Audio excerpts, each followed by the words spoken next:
سب سے پہلے کروڑوں درود و سلام ہو ہمارے پیارے نبی حضرت محمد صلی اللہ علیہ وآلہ وسلم پر، جن کے صدقے میں ہمیں ایمان کی دولت نصیب ہوئی۔ کیا آپ جانتے ہیں کہ اللہ کا ذکر صرف زبان سے ادا کیے جانے والے چند الفاظ کا نام نہیں، بلکہ یہ انسان کی پوری زندگی کو بدل دینے والی طاقت ہے۔ ایسا ذکر جو دل کو سکون دیتا ہے، مایوسی نکالتا ہے، انسان کی سوچ بدلتا ہے اور اسے مشکلات کے مقابلے میں مضبوط بناتا ہے۔ لیکن سوال یہ ہے کہ اللہ کے ذکر کا اصل مطلب کیا ہے؟ کیا صرف زبان سے اللہ اللہ کرنا کافی ہے؟ اور ہمارے روزمرہ کے اعمال میں بھی عمل نظر آنا چاہیے۔ آج کی اس ویڈیو میں ہم جانیں گے کہ اللہ کا ذکر انسان کے دل کو کیسے زندہ کرتا ہے، مایوسی سے کیسے بچاتا ہے اور زندگی میں امید اور مثبت سوچ کیسے پیدا کرتا ہے۔ اس لیے ویڈیو کو آخر تک ضرور دیکھیں، کیونکہ شاید آج کی یہ بات آپ کی زندگی میں ایک نئی امید پیدا کر دے۔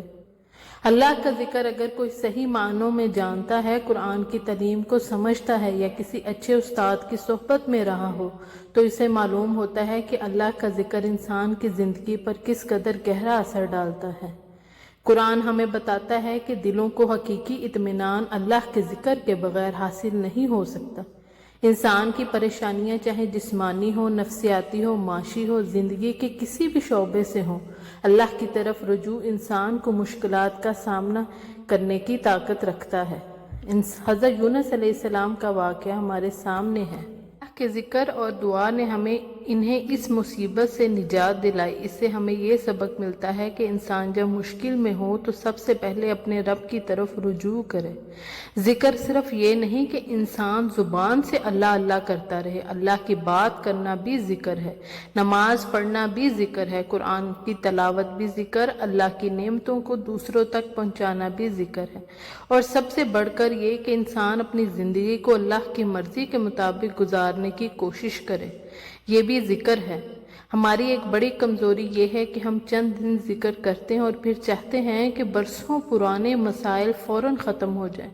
ہمیں سمجھنا چاہیے کہ ذکر کو صرف کسی مسئلے کے حل کا ذریعہ نہیں، بلکہ زندگی کا مستقل حصہ بنانا چاہیے۔ جو پریشانی آپ کو درپیش ہے، اسے اللہ کے سامنے بیان کریں، اس سے اپنے دل کی بات کریں، اللہ کے حضور روئیں، دعا کریں، دکھ اور اپنی خواہشات کو اس کے سامنے رکھیں۔ اللہ کے سامنے مانگنے سے کبھی شرم محسوس نہ کریں۔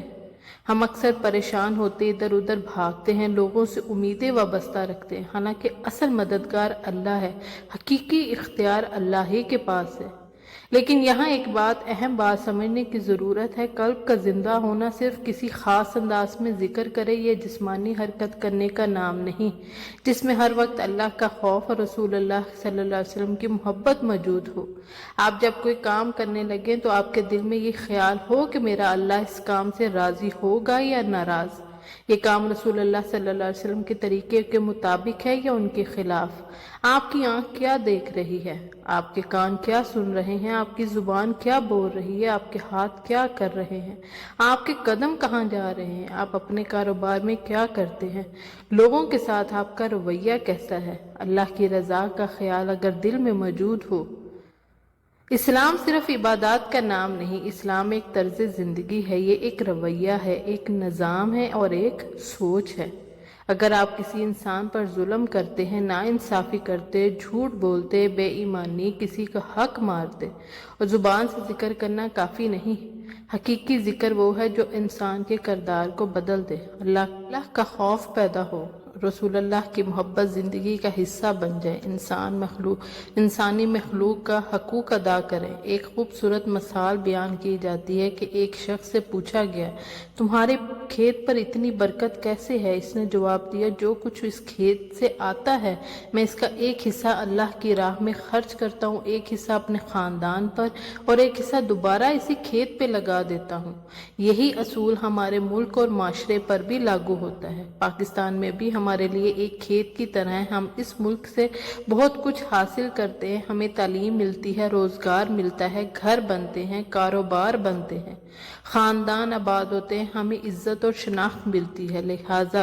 لیکن ہم خود سے یہ سوال کرنا چاہتے ہیں، ہم اپنے ملک اور معاشرے کو واپس کیا دے رہے ہیں؟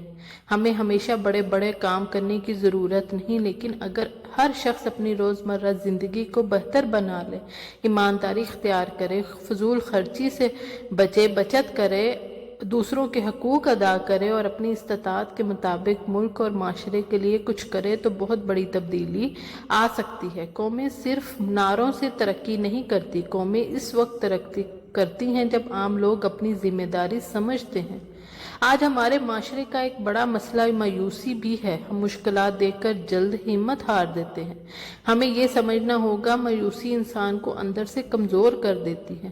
اللہ تعالیٰ نے انسان کو اپنی رحمت سے مایوس ہونے سے منع کیا ہے، چاہے حالات کتنے ہی مشکل کیوں نہ ہوں۔ اللہ کی رحمت کے دروازے ہمیشہ کھلے رہتے ہیں۔ دعا اسی امید کا نام ہے۔ جب آپ دعا کرتے ہیں، آپ تسلیم کرتے ہیں کہ ایک ایسی ذات موجود ہے جو آپ کی بات سن رہی ہے، آپ کو دیکھ رہی ہے، ہر چیز پر قدرت رکھتی ہے۔ اس لیے ہمیں مایوسی کے خلاف جد و جہد کرنی چاہیے۔ ہمیں خود بھی امید رکھنی چاہیے، دوسروں کو بھی امید دینی چاہیے۔ آپ کی تعلیمات میں امید کا ایک بہت خوبصورت تصور ملتا ہے۔ اگر قیامت کے آثار کبھی شروع ہو جائیں، تمہارے ہاتھ میں کھجور کا ایک پودا ہو اور اگر تم اسے زمین میں لگانے کی استطاعت رکھتے ہو تو اسے ضرور لگا دو۔ اس تعلیم میں ہمارے لیے بہت بڑا سبق ہے۔ اس کا مطلب یہ ہے کہ حالات چاہے کتنے ہی خراب کیوں نہ ہو، تم نے اچھا کام کرنا نہیں چھوڑنا، تم نے امید کا دامن نہیں چھوڑنا، تم نے بہتری کی کوشش جاری رکھنی ہے۔ آج اگر تمہیں لگتا ہے کہ حالات خراب ہیں تو بھی اپنا کردار اچھا رکھو۔ آج معاشرہ مشکلات کا شکار ہے، تم اپنی طرف سے بہتری لاؤ تو تم کسی کے لیے بھی امید بن سکتے ہو۔ شیخ سعدی رحمۃ اللہ کے بارے میں ایک مشہور واقعہ بیان کیا جاتا ہے کہ ایک مرتبہ وہ اپنے شاگردوں کے ساتھ سفر کر رہے تھے۔ راستے میں ایک مرا ہوا جانور پڑا تھا جس سے بدبو آ رہی تھی۔ سب لوگوں نے منہ پر ہاتھ رکھ لیے اور اسے دیکھ کر ناپسندیدگی کا اظہار کیا۔ شاگردوں نے سوچا آج وہ اپنے استاد سے پوچھیں، آپ نے اس منظر میں کوئی مثبت بات کیسے تلاش کی؟ جب انہوں نے پوچھا تو شیخ سعدی نے مسکرا کر کہا، میں نے اس کے دانت بہت خوبصورت اور چمکدار دیکھے۔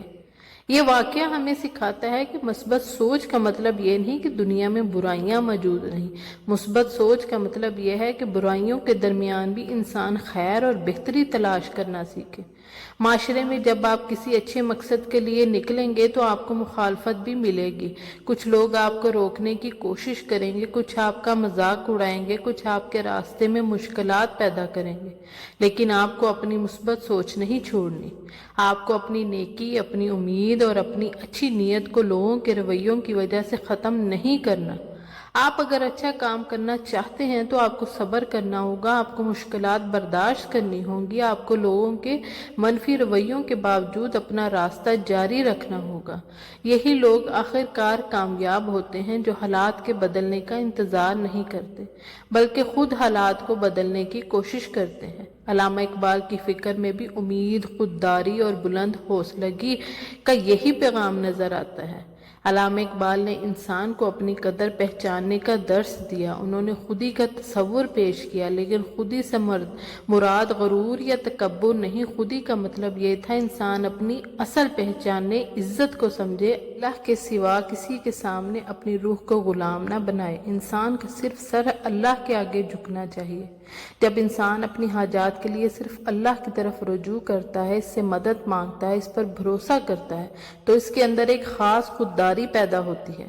قرآن ہمیں سکھاتا ہے، ہم تیری ہی عبادت کرتے ہیں اور تجھ ہی سے مدد مانگتے ہیں۔ ایاک نعبد و ایاک نستعین، یہی توحید کا بنیادی پیغام ہے۔ انسان کو چاہیے کہ وہ دنیا میں رہتے ہوئے محنت کرے، لوگوں سے تعاون لے، جائز ذرائع اختیار کرے، لیکن اپنے دل کا بھروسہ صرف اللہ سے وابستہ رکھے۔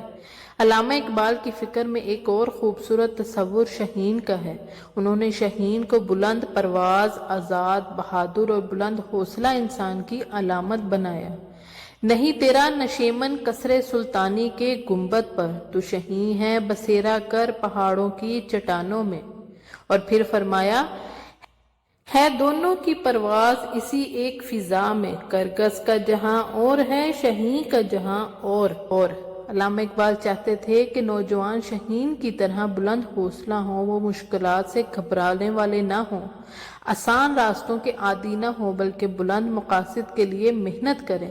آج ہمیں بھی یہی سوچ اپنانے کی ضرورت ہے۔ ہمیں اللہ کے ذکر سے اپنے دلوں کو زندہ کرنا ہے، مایوسی سے خود کو بچانا ہے، مثبت سوچ کو اپنانا ہے، اپنے معاشرے کے لیے کچھ کرنا ہے اور اپنی زندگی کو صرف اپنی ذات تک محدود نہیں رکھنا۔ یاد رکھیں، تبدیلی ہمیشہ بڑے نعروں سے نہیں آتی، تبدیلی ایک انسان کے بدلنے سے شروع ہوتی ہے۔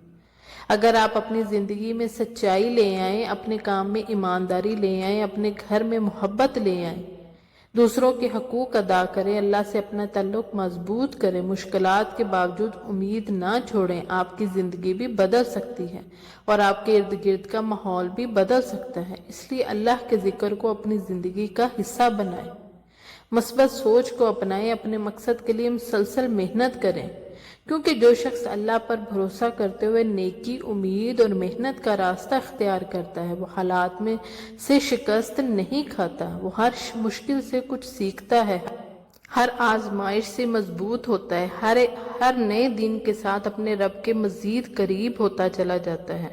جزاک اللہ خیر۔ ویڈیو پسند آئے تو لائک اینڈ شیئر ضرور